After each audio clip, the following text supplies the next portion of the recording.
La actividad de la semana 8 tenía dos partes. La primera parte se trataba de ampliar el procesador multiciclo para que fuese capaz de ejecutar una nueva instrucción, concretamente la instrucción loadWord IA. Esta instrucción carga en un registro, concretamente el registro $X, el contenido de una posición de memoria. Esa posición de memoria viene dada utilizando el modo de direccionamiento base más desplazamiento, es decir, la dirección de memoria es $I más constante, tal cual se haría con una instrucción loadWord. Además, esta instrucción ajusta el contenido del registro base de la dirección de memoria $I sumándole 4. Entonces, para realizar la ampliación del procesador, pues seguiremos la metodología vista en clase. Empezaremos especificando de forma precisa la semántica de la instrucción, después veremos el trabajo que hay que hacer por parte de cada una de las unidades funcionales que introducen retardo en nuestro procesador. Después dividiremos ese trabajo en el número mínimo de ciclos. Definiremos en cuarto lugar el formato a utilizar y por último veremos los cambios que son necesarios en el camino de datos y en la unidad de control. En cuanto a la especificación de la semántica de la instrucción, como hemos dicho, la instrucción se comporta como un loadWord, es decir, carga en el registro X el contenido de la posición de memoria cuya dirección resulta de sumar el contenido del registro Y y la constante, y además lo que hace es ajusta el registro que constituye la base de la dirección de memoria, es decir, el contenido del registro Y, sumándole 4, puesto que en este caso la instrucción es una instrucción de carga de palabra, con lo cual la siguiente dirección de palabra será el resultado de sumar 4 al registro base. Una vez sabemos lo que la instrucción va a hacer de forma precisa, continuamos viendo para qué vamos a utilizar cada una de las unidades funcionales que introducen retardo. Es decir, vamos a ver si tenemos que utilizar y para qué el banco de registros, la ALU y la memoria. Empezamos con el banco de registros. Tal cual hemos visto, la instrucción necesita leer el registro $I y va a escribir dos registros, tanto el registro $X como el registro $I. En cuanto a la utilización de la ALU, la instrucción, fijaos que necesita utilizar la ALU para hacer dos cosas, ¿vale? Concretamente dos sumas, es decir, el cálculo de la dirección de memoria y el incremento en 4 del contenido del registro Y. Bueno, pues eso es precisamente lo que anotaremos. En cuanto a la memoria, fijaos que debemos acceder a la posición de memoria resultante de haber sumado al contenido del registro $I la constante, con lo cual pues será una operación de lectura sobre esa posición de memoria. Veamos a continuación cómo distribuir este trabajo en el número mínimo de ciclos. Entonces vamos a empezar definiendo las relaciones de dependencia entre las distintas actividades que hay que realizar para ejecutar la instrucción. Está claro que antes de poder realizar estas dos sumas es necesario haber leído del banco de registros el contenido del registro $I. Por tanto, podemos poner que leer del banco de registros el contenido del registro Y va primero y después podemos hacer las sumas. También vemos claro que antes de poder acceder a esta dirección de memoria es necesario haber hecho la primera de las dos sumas, con lo cual marcamos ese orden. También fijaos que antes de poder escribir el registro $X es necesario haber leído la posición de memoria correspondiente, con lo cual fijaos que esto lo haremos después de haber accedido a memoria y que antes de escribir el contenido del registro $I, pues obviamente es necesario haber incrementado en 4 el contenido de ese mismo registro, ¿vale? Con lo cual marcamos ese orden. Una vez hecho esto, vamos a distribuir todo este trabajo en ciclos. Recordad, los dos primeros ciclos son comunes a todas las instrucciones, es decir, en el primer ciclo lo que vamos a hacer es leer de memoria la instrucción e incrementar el PC en 4. En el segundo ciclo vamos a decodificar y aprovechamos para leer registros. En el caso de esta instrucción solo es necesario leer un registro, que es el registro Y, con lo cual esta lectura la vamos a hacer en el segundo paso. En el tercer paso vamos a utilizar la ALU. Concretamente vamos a utilizar la ALU para calcular la dirección de memoria a leer, ¿vale? Con lo cual esta operación de aquí pues la vamos a hacer en el tercer paso. En el cuarto ciclo vamos a acceder a memoria para leer.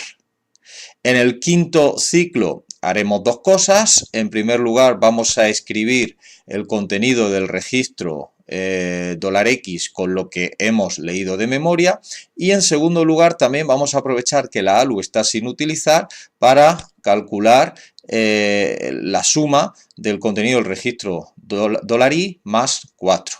Y finalmente, en el último paso, en el último ciclo, que será el sexto, lo que haremos será escribir el resultado de la suma anterior en el banco de registros.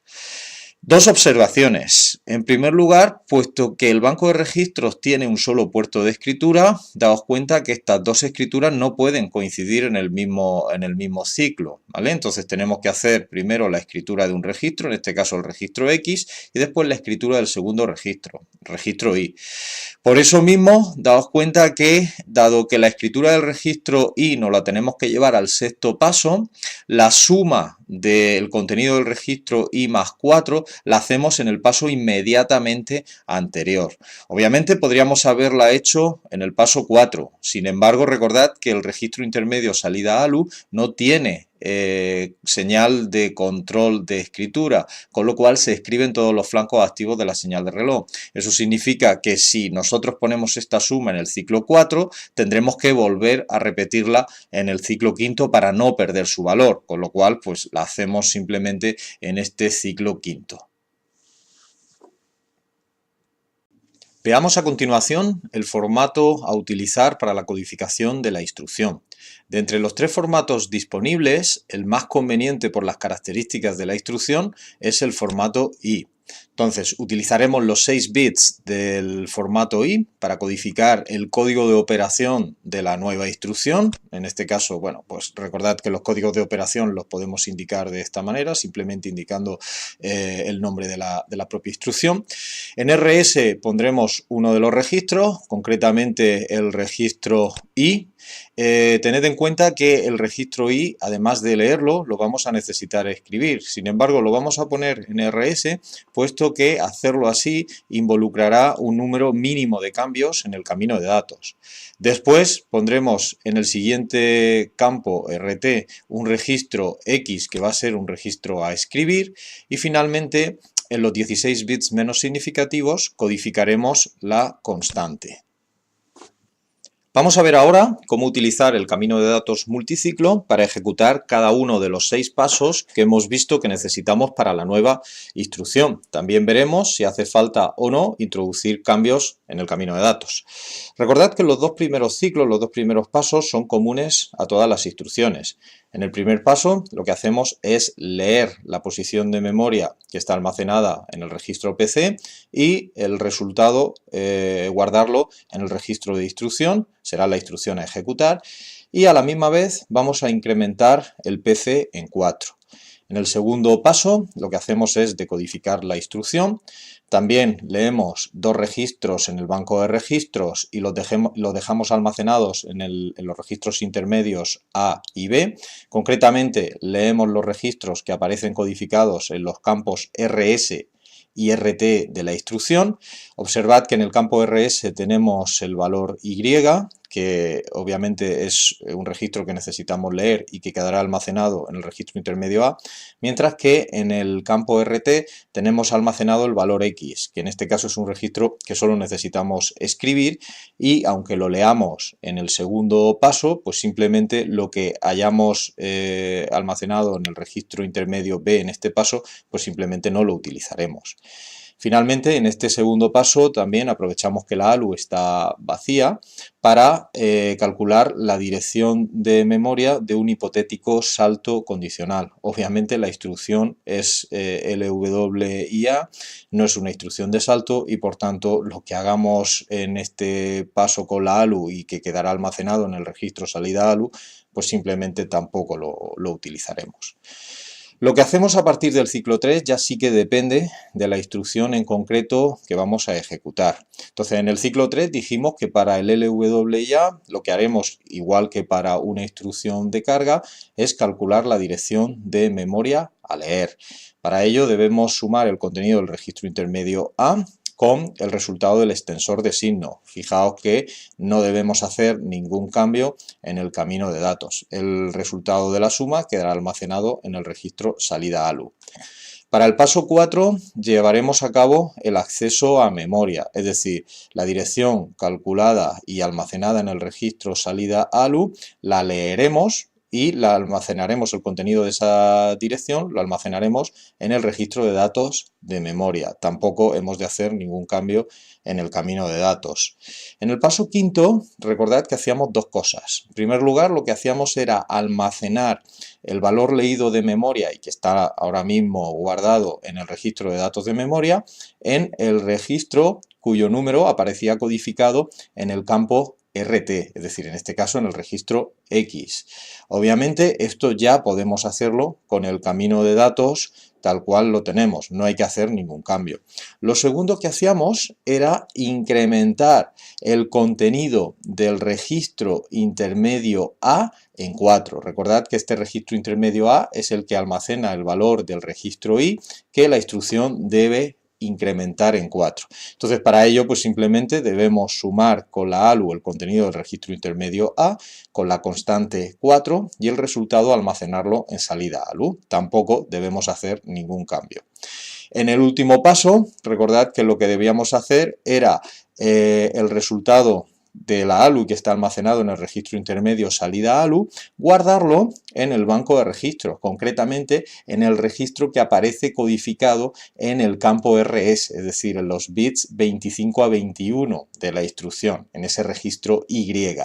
Obviamente, fijaos que hasta ahora nosotros solo podemos escribir el registro que aparece codificado en el campo RT y el registro que aparece codificado en el campo RD, pero no el que aparece codificado en el campo RS. Entonces, para lograr llevar a cabo esa escritura, debemos ampliar el multiplexor que controla la señal reddest. ¿Vale? Entonces esta señal pasará a ser de 2 bits y este multiplexor a tener 3 entradas. Utilizamos la entrada en medio, la 0,1, para conectar, en este caso, el valor almacenado en el campo RS de la instrucción. Haciendo esto de esta manera, fijaos que ya podríamos escribir el registro RS con el valor salida ALU. Veamos ahora los cambios que necesitamos introducir en la unidad de control. Entonces, nuestro punto de partida es el autómata que especifica el comportamiento de la unidad de control.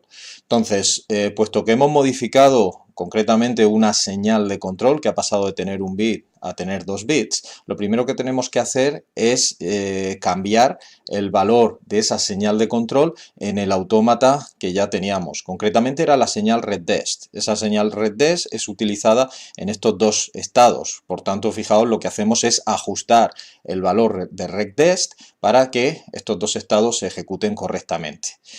Bien, lo que haremos a continuación es ir paso por paso viendo los valores de las señales de control que se necesitan. Entonces, los dos primeros ciclos son comunes a todas las instrucciones y no hemos necesitado introducir ningún cambio en el camino de datos. Por tanto, fijaos que los valores de las señales de control para esos dos primeros ciclos son los que ya teníamos.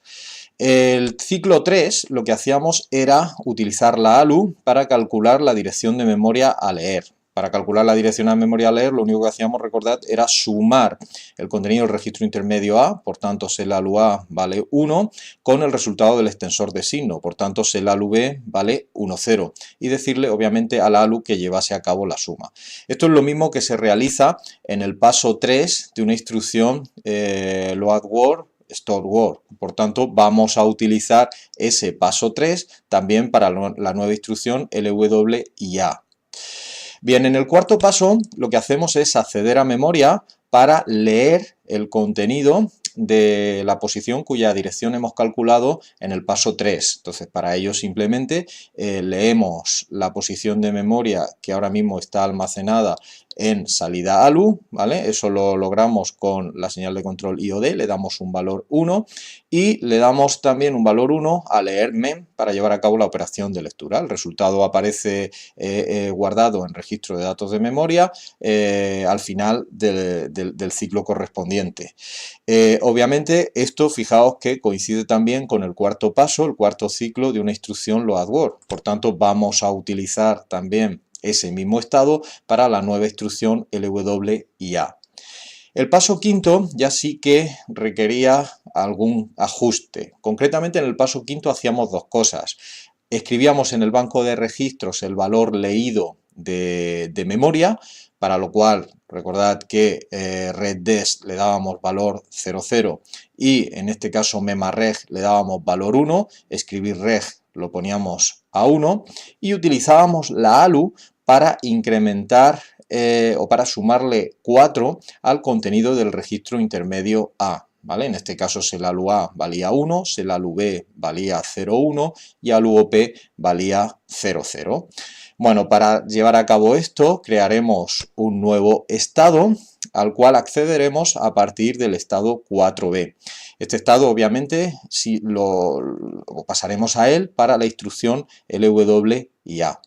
Finalmente, para el sexto paso, lo que debemos hacer es escribir en el registro que aparece codificado en el campo RS el valor del registro intermedio salida ALU. Entonces, en este caso, fijaos que reddesc tomará el valor 0,1, memareg tomará el valor 0 y escribir reg le daremos un valor 1. Para hacer esto nos creamos también un nuevo estado en el cual las señales de control toman estos valores. Este será el último estado para la instrucción LWIA y de este estado pasaremos al estado inicial. La segunda parte del ejercicio consistía en aplicar la instrucción a un código ensamblador existente. Concretamente nos dan el código ensamblador que ya hemos manejado en actividades anteriores y en las cuales, bueno, pues tenemos un bucle donde vamos leyendo, donde vamos cargando palabras de memoria, incrementando su valor y almacenando el resultado en las mismas. Y nos piden que indiquemos qué cambios son necesarios para poder emplear la nueva instrucción y que veamos el efecto que tiene eso sobre el número total de ciclos y el número total de instrucciones ejecutadas, comparándolos con los resultados que obtuvimos en la actividad 6. Para hacerlo, de nuevo vamos a asumir que $2 vale 10. Venga, vamos a empezar viendo qué cambios debemos hacer en el código para poder emplear la nueva instrucción. Entonces recordad, esta instrucción LWIA hace dos cosas. Por un lado se comporta como una instrucción de carga, pero por otro lado también aprovecha para el registro base incrementarlo en 4. Básicamente fijaos que las instrucciones que van a estar afectadas va a ser la instrucción de carga y la instrucción que ajusta el contenido del registro base. Entonces nosotros podemos eliminar estas dos instrucciones y en su lugar poner la instrucción load word and A, ¿vale? En este caso daos cuenta que esta instrucción haría las dos cosas. Obviamente el hacer este cambio significa que llegados a este punto del programa el registro $3 ya habrá sido incrementado en 4. Eso tiene repercusiones puesto que la instrucción de almacenamiento se supone que tiene que guardar el resultado de la instrucción ADD anterior en la misma posición de memoria que leímos. Sin embargo, eso podemos resolverlo fácilmente ajustando la dirección de memoria utilizando este campo de desplazamiento dentro de lo que sería la dirección de memoria. Fijaos, si nosotros aprovechamos este campo de desplazamiento y ajustamos restándole 4 el valor de la dirección de memoria para anular el incremento, ¿no?, que hicimos aquí en $3, pues ya tendremos resuelto el problema. Por último, vamos a calcular el número total de ciclos que necesitamos para ejecutar el nuevo código y también el número total de instrucciones que se ejecutarían. Nos dicen, como en actividades precedentes, que supongamos que el valor del registro $2 es 10, bueno, pues lo sustituimos aquí y fijaos que cuando $1 alcance ese valor 10, saldremos del bucle. $1 se inicializa con el valor 0 y en cada iteración del bucle se incrementa en una unidad su valor. Así pues, fijaos que esta instrucción BEQ se va a ejecutar un total de 11 veces, esa última vez será la que salgamos del bucle y por tanto este bucle pues, se ejecuta un total de 10 veces como ya hemos visto. Entonces lo que haremos será ver o repasar cuántos ciclos necesitamos para ejecutar cada instrucción individual. Entonces, por ejemplo, las instrucciones que ya teníamos en el procesador multiciclo, pues son la instrucción ADD que necesita 4 ciclos, la instrucción BEQ que necesita 3 ciclos, la instrucción LWIA es la instrucción nueva, la instrucción que hemos añadido y que hemos visto que necesita 6 ciclos en total, luego la instrucción ADD hemos dicho que son 4 ciclos, la instrucción de almacenamiento ya aparecía en el procesador multiciclo y necesita 4 ciclos, ADI no aparecía en multiciclo original, pero ya vimos en la actividad de la semana anterior cómo se podía implementar utilizando 4 ciclos, la instrucción J necesita 3 ciclos y finalmente la instrucción de almacenamiento otros 4 ciclos.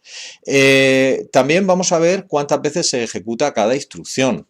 Bueno, pues nosotros sabemos que las instrucciones que están fuera del bucle, es decir, ADD y store word se ejecutan una sola vez.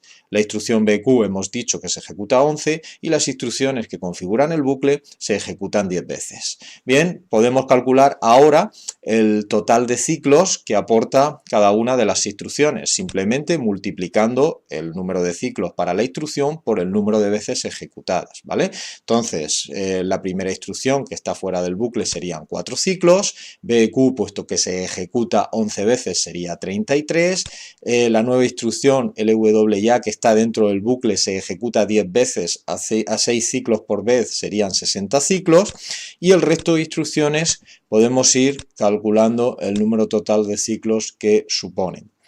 Fijaos, nos piden que calculemos el número total de instrucciones ejecutadas, ¿vale? Eso lo podemos obtener sumando esta columna de aquí, ¿vale? En concreto se ejecutan un total de 63 instrucciones.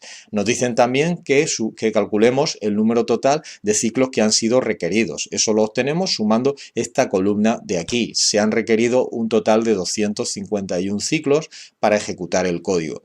Si comparamos con los resultados obtenidos para la actividad 6, nos daremos cuenta de que hemos reducido el número de instrucciones ejecutadas de 73 que teníamos entonces a 63 y lo que es más importante, hemos reducido el número total de ciclos necesarios para la ejecución del programa de 281 que teníamos entonces hasta 251 que es lo que tenemos ahora.